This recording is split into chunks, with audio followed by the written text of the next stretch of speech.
और आदरणीय दीपक पांडे साहब, ये दूसरा मौका है और दूसरी बार आपके समक्ष मुझे कुछ बोलने का मौका मिल रहा है।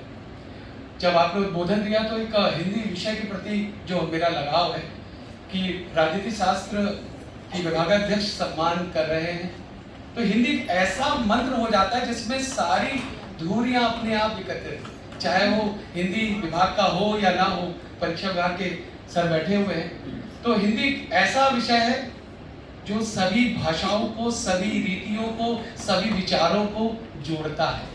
और शायद ये विषय भी है काव्य ऋषि। ऋषि का मतलब ही वही होता है कि साधु ऐसा चाहिए जैसा सूप सुभाए, और सार सार को गही रहे तोता देव उड़ाए।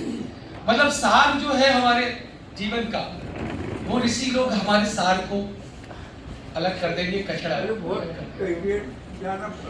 भगवद गीता की पंक्तियों के साथ मैं अपना विषय शुरू कर रहा हूँ कि न हम कामे न स्वर्गम न पुनर्भवम कामे दुक्ताप्ता नाम प्राणी नाम आत्मनाशम। मतलब मुझे सुख और स्वर्ग की अभिलाषा नहीं है, मैं दुख से डूबे हुए प्राणियों के दुखों की नाश होने की कामना करता हूँ। ये नीरज का विचार, ये नीरज की अंतरात्मा के गहे थे जो गाते थे, क्योंकि उन्होंने कहा है कि अब तो मजहब कोई ऐसा भी चलाया जाए, अब तो मजहब कोई ऐसा भी चलाया जाए जिसमें इंसान को इंसान बनाया जाए। मेरी आंसू तेरे पलकों से उठाया जाए, गीत अनमन है, गजल चुप है, रुबाई दुखी है। ऐसे माहौल में नीरज को बुलाया जाए, नीरज को गुनगुनाया जाए। ये इस विषय की सार्थकता है। यदि आप हिंदी पाठ्यक्रम में देखें तो यही दो विषय रहते हैं। यदि एनसीईआरटी की, मैं चूंकि स्कूल का टीचर हूं, तो मैं उसी विचार से देखूंगा कि विद्यार्थियों को सामाजिक सरोकार से राष्ट्रवाद की ओर लिया जाता है, प्रेमचंद से सामाजिक सरोकार लिया जाता है, मैथिली शरण गुप्त और हमारे ख्याल से कर चले हम फिदा जैसी कविताओं के माध्यम से हम राष्ट्रवाद की ओर चले जाते हैं। तो ये जो विषय है बेसिकली मुख्यतः हमारे उन बच्चों को ही दिया जाता है। तो साधुवाद जिन्होंने इस विषय को लिया, मैं अपना पेपर प्रस्तुत करने के कि बस फिर एक लाइन, क्योंकि नीरज है तो गे आएगा ही। नीरज क्योंकि गुनगुनाना न जानते हैं, नीरज सिर्फ अपनी बातों को कहना चाहते हैं कि आज भले तुम कुछ भी ना कहो, आज भले तुम कुछ भी कह लो, पर कल सारा विश्व कहेगा। ये नीरज कहते हैं। मतलब आप कुछ भी कह के चले गए उनका। आज हम कुमार विश्वास को बहुत सुनते हैं, लेकिन किसी ने सोचा कि कुमार विश्वास ने नीरज से सीखा। जो मंच में, मैम आपने जो बोला कि जो मंच में प्रस्तुतिकरण है, जिनको सुनने के लिए लोग भीड़ लगाते थे, आज कुमार विश्वास को कॉलेज के बच्चे सुनते हैं, वो नीरज के सुनने के लिए लोग जाते थे। क्योंकि नीरज जो है वो संपूर्ण मानवता को एक नई फिजा, एक नया परिवेश और सौंदर्य, प्रेम और राष्ट्रीयता की भावना जागृत करने, जीवन की सच्चाइयों का प्रकाश उपलब्ध कराने में हमें आध्यात्मिक और मानसिक शक्ति प्रदान करते हैं। वो सच्चा संकल्प एवं कठिनाइयों पर विजय पाने की सच्ची दृढ़ता उत्पन्न करने वाले लाखों रचनाकारों की भीड़ में इकलौते खड़े, और वो उनमें है जिनको 2 बार पद्म पुरस्कार मिला, एक बार पद्मश्री मिला है और एक बार पद्म भूषण मिला है। मंचों और महफिलों में की शान रहे गोपाल दास नीरज। यदि हम उनको ध्रुव तारा बोले तो अतिशयोक्ति नहीं होगी, क्योंकि वो इकलौती शख्सियत थे जिन्हें शिक्षा साहित्य में अपने आप को सबके सामने प्रस्तुत किया कि हिंदी एक ऐसा विषय है जिसमें लोग झूम सकते हैं। नीरज बोलते हैं कि मेरी कविताओं में जो झूम ना पाया तो मेरी कविताओं में वो असर नहीं है। कहते हैं मैं बिना प्यार के, बिना गीतों के ये जीवन से सकते आंसुओं का कारवां बन, गीत जब मर जाएंगे क्या ये सब नहीं रह जाएगा। नीरज को हम याद इसीलिए कर रहे हैं क्योंकि वो कारवां जो उन्होंने शुरुआत की थी, हम उस कारवां को लेकर आगे बढ़ रहे हैं। एक सशक्ता आंसुओं का कारवां रह जाएगा, प्यार की धरती बंदूकों में बांटी गई। सामाजिक सरोकार राष्ट्रप्रेम में आ रहा है कि प्यार की धरती अगर बंदूक से बांटी गई तो एक मुर्दा शहर अपने दरमियां रह जाएगा। मतलब अद्भुत सोच है कि जहां पर सामाजिक सरोकार से प्रवेश करते हैं और उसकी वो जो उन्नत शिखर है वो राष्ट्रवाद पर लाके छोड़ देते हैं। मतलब झूमना भी है लेकिन राष्ट्र को परचम लहराते हुए। मतलब आपको अपने मन में एक उत्साह लाना भी है, लेकिन उन विचारों, उन मूल्यों को सबके सामने लाना है जिसकी समसामयिक उस समय जरूरत रही है। मैं उन विषयों पे आना भी नहीं चाहता कि फिल्मों में राज कपूर के साथ नीरज का क्या था, गैम्बलर, शर्मीली, क्योंकि बहुत सारे नेट में भी उपलब्ध है।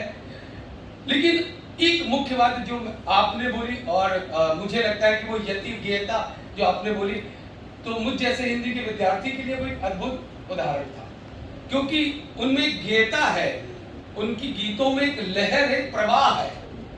नीरज गाते ही जो गाते थे तो सुनने वाले नीरज की भावनाओं को आत्मसात कर जाते थे। मतलब नीरज क्या कहना चाह रहे हैं वो नीरज की भावनाओं के साथ जुड़ जाते थे। ये कवि की सबसे बड़ी पहचान है कि वो जो कहना चाह रहा है सामने वाला श्रोता उसके साथ जुड़ जाए। कभी कभी कुछ लोगों ने ऐतराज भी जताया, लेकिन बेबाक नीरज, जिन्हें अपनी बात को बेबाकी से प्रस्तुत करने में कभी भी संकोच नहीं किया। वो जो चाहते थे, जो कहना चाहते थे, वो मंच में कहते थे। यही उनकी बेबाकी का सबसे बड़ा उदाहरण है। हिंदी में जिन कवियों ने मंचों या सिनेमा जगत का रुख किया, उनमें नीरज एक अपने आप में मील का पत्थर है। हकीकत इससे कुछ उलट भी रही है कि दिनकर साहब जैसे कहते हैं कि दिनकर साहब उनको हिंदी की वीणा कहते थे। ये आपने जैसे छायावाद बोला तो मुझे याद आया कि जब निराला पहली बार महावीर द्विवेदी जी की कविता में उन्होंने अपनी जूही की कली कविता दी थी, तो उनकी कविता को अलग कर दिया, ये कैसी है।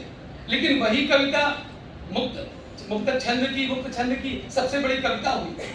तो वर्तमान समय में नीरज से कई लोगों ने प्रेरणा ली है, क्योंकि वो जो छंद रचना है, जिसका वो प्रवाह है, जिसको हम बोलते हैं मुक्त छंद बोलते हैं, जिसको हम लोग आजकल नई हिंदी बोलते हैं, जिसके लिए हम बोलते हैं कि पंखा चल रहा है, जीवन चल रहा है, आइए बैठिए, जीवन को चलाइए, कल शाम हो जाएगी, दिन आ जाएगा, रात ढल जाएगी, जिंदगी यही ठहर जाएगी।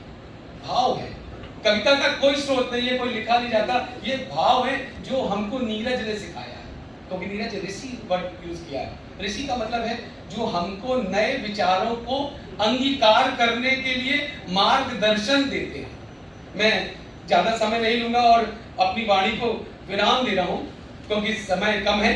कि कविता पाठ के रसिक एवं भारत के कवि मंचों की शान नीरज को अपने बोझपूर्ण स्वर से मंच पर कविता पाठ करते वक्त अनेकों लोगों ने सुना है।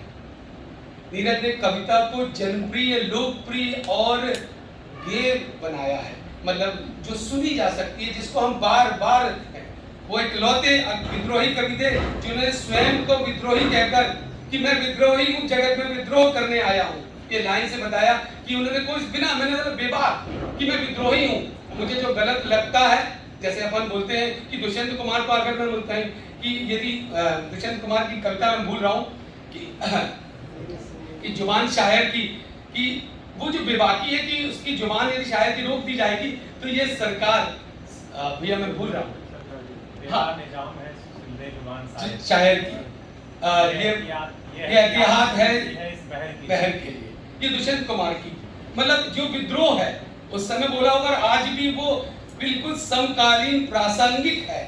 क्योंकि नीरज और प्रदीप के बारे में मैं चूंकि इसलिए कि प्रदीप को मैंने ज्यादा नहीं पढ़ा, मैं कभी पढ़ा, मैं दिनकर को पढ़ पाया हूँ, मैंने नीरज को पढ़ा हूँ, मैं दुष्यंत कुमार को पढ़ा हूँ, तो जहाँ उस गली में जाना नहीं जहाँ पर दिक्कतें होती हैं। तो अंतिम वाणी के साथ यही है कि जो मेरे जैसे विद्यार्थी हैं, मैं नीरज के, मैं अपने प्रिय दिनकर साहब की कविता के साथ विराम देना चाहता हूं कि कुछ सोच रहा है समय रहा मैं ठहर कर, है सहम क्या है इतिहास सहम कर, सदियों पहले शिव का ध्यान डोला था, तोपों के भीतर से भविष्य बोला था, चोट यदि पड़ती रही तो सिला टूटेगी और भारत में एक नई धार टूटेगी। जय हिंद, जय भारत।